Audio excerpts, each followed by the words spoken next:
मराठा आरक्षण के नेता मनोज जरांगे पाटिल की भूख हड़ताल सफल होने के बाद कांग्रेस विधायक विश्वजीत कदम ने पत्रकारों से वार्तालाप कर जरांगे की सफलता पर अपनी प्रतिक्रिया व्यक्त की। इस दौरान उन्होंने सांगली जिले के स्थानीय निकाय चुनाव से जुड़ी जानकारी भी साझा की। हे बघा, मला एवढंच म्हणायचं आहे की मनोज जरांगेजींनी जे मराठा समाजाला आरक्षण मिळावं याकरता गेले काही वर्षांपासून जे आंदोलन छेडलेलं आहे, जी चळवळ उभी केलेली आहे, त्याचा काल एक शेवटचं टोक म्हणून त्यांना ती मुंबईत जाऊन ती अशी भूमिका घ्यावी लागली।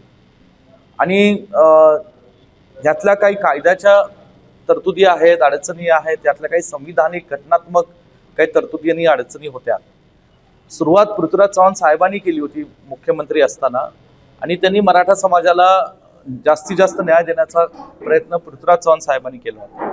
तदनंतर ठीक आहे, एकनाथ शिंदे साहेब असतील, फडणवीस साहेब असतील, आता ही उपसमिती आहे, त्यांनी त्यांच्या परीने प्रयत्न केले, पण अजूनही मराठा समाजातल्या ज्या भावना होत्या किंवा आरक्षणातले जे काही त्यांना गोष्टी मिळायला हव्या होत्या ते मिळत नव्हत्या।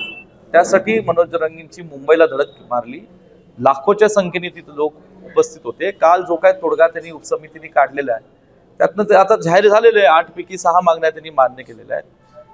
हैदराबाद गॅजेटचा प्रश्न आता सुटलेला आहे, त्यातनं मराठवाड्यातल्या मराठा समाजाच्या बांधवांना मोठ्या प्रमाणात दिलासा मिळेल। आणि जो सातारा गॅजेटचा किंवा संस्थांचा गॅजेटचा विषय आहे त्याच्यातनं त्यांनी सांगितलंय 1 महिन्याभरात आम्ही त्याच्यावरही अंमलबजावणी करू म्हणून। तर मला आता वाटतं की सरकार हे करावे अशी माझी अपेक्षा आहे। पुन्हा मराठा समाजाच्या फसवणूक होऊ नये अशी माझी प्रामाणिक अपेक्षा आहे।